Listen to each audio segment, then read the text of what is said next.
Hello guys, it's प्रेरणा शर्मा। मैंने chemistry के second chapter का molality, volume percentage and mass percentage clear कर दिया था। आज मैं मोल फ्रैक्शन के एग्जांपल्स या और नॉर्मेलिटी को एक्सप्लेन करूँगी। फर्स्टली हम कैसे सॉल्व कर सकते हैं न्यूमेरिकल को। न्यूमेरिकल सॉल्व करने के लिए पहले हमें गिवन जो भी है वो हमने क्लियर लिख लेना है। इवन की मोलैरिटी एंड मोलैलिटी सभी के जो भी फॉर्मूलेज हैं वो सिमिलर तो नहीं है, लेकिन सभी को निकालने का तरीका एक ही है। मीन्स जैसे सभी में मोल्स तो हैं, मोल्स फाइंड करनी है, हमारे पास मोल्स का फॉर्मूला भी क्लियर है, fine. And molar mass find करना होता है, फाइन। जैसे अब हमें मोल फ्रैक्शन फाइंड करनी है ethylene ग्लाइसोल C2H6O2 in a solution containing 20% of C2H6O2 by mass. Fine. It means that हमें 20% इथाइल ग्लाइकोल सोल्यूशन गिवन है।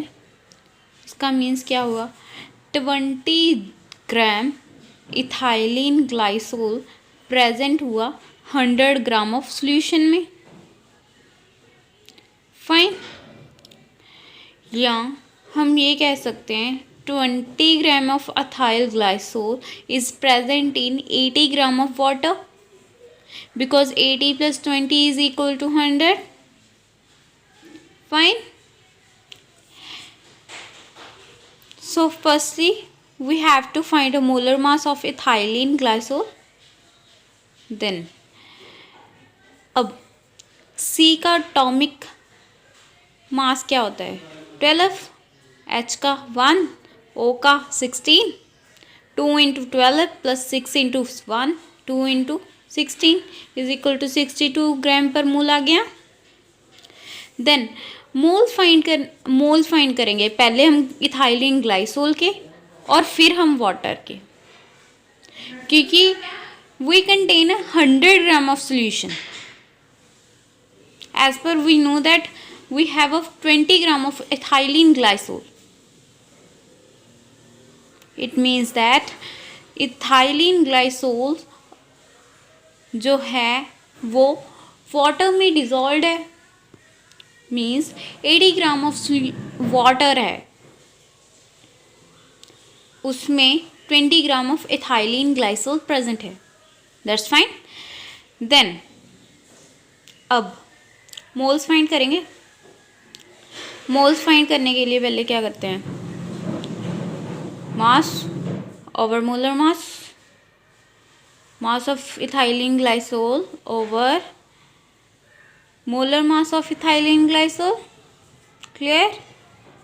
देन मास कितना था 20 ग्राम, देन मोलर मास कितना है 62 gram per mole is equal to, calculation तो हम न्यूमेरिकल जो हमारी प्रॉब्लम्स हैं वो हम कैलकुलेटर के ज़रिए सॉल्व कर सकते हैं।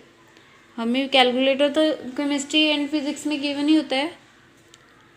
मोल्स ऑफ वाटर H2O, अब मोलर मास H2O का, H का तो चलो 1 ही हो गया, 1 × 2 + 16 18, 18 ओवर 80 ओवर 18, क्लियर। अब मोल फ्रैक्शन का फॉर्मूला हमने क्या किया था, जैसे हमारे पास 2 प्रोडक्ट्स हों A एंड B, अगर हमने A का फाइंड करना है तो हम A के कंपोनेंट को ऊपर लिखेंगे और नीचे टोटल कंपोनेंट, दैट्स फाइन। अब X ग्लाइकोल मीन्स हमने ग्लाइकोल की मोल फ्रैक्शन फाइंड करनी है as per we know that, fine.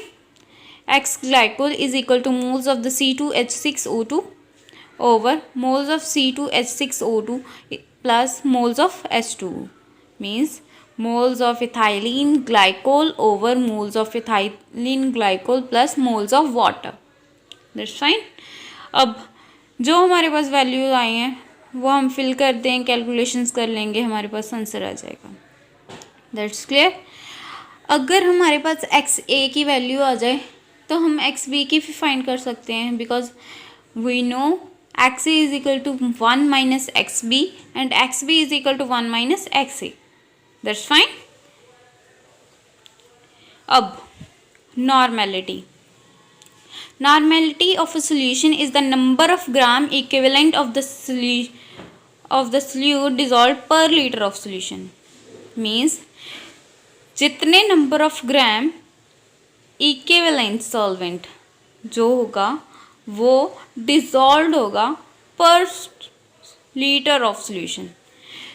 Normality को हम कैपिटल एन से डिनोट करते हैं। हमारे पास ये फॉर्मूला है, normality is equal to number of gram equivalent of solution over volume of solution in litre, because जो number of gram of equivalent solvent है वो हम पर लीटर ऑफ सोल्यूशन में डिजॉल्व करवा रहे हैं। That's fine. इट मीन्स इसके units क्या हुए, ग्राम इक्विवेलेंट पर लीटर। जो नॉर्मेलिटी है वो टेम्परेचर के साथ चेंज होती है। फाइन। इसका एक न्यूमेरिकल प्रॉब्लम गिवन है। Calculate the normality of solution containing 31.5 gram of the 31.5 gram of hydrated oxalic acid. Oxalic acid का फॉर्मूला क्या होता है, H2C2O4 into 2H2 in 1250 ml of solution. Means हमें वॉल्यूम गिवन है, so हमारे पास mass भी गिवन है ऑक्सैलिक एसिड का। इक्विवेलेंट मास फाइंड करने के लिए हम क्या करेंगे, mass over equivalent weight. Weight means जो हमारे पास मोलर मास आया उसका ओवर 2, मीन्स उसे 2 से डिवाइड करके हम उसका इक्विवेलेंट वेट फाइंड कर लेंगे। मीन्स जो मास ओवर इक्विवेलेंट वेट आया उसे हम वो हमारा इक्विवेलेंट ऑफ ऑक्सैलिक एसिड आ जाएगा। वॉल्यूम हमें गिवन है, सो नॉर्मेलिटी फाइंड हो जाएगी 0.5 into 1250 into 1000 is equal to 0.4 n। Clear. जो न्यूमेरिकल्स हैं वो इजीली सॉल्व हो जाते हैं, जैसे नॉर्मेलिटी का हो गया एंड मोल फ्रैक्शन का। So thank you for watching my video.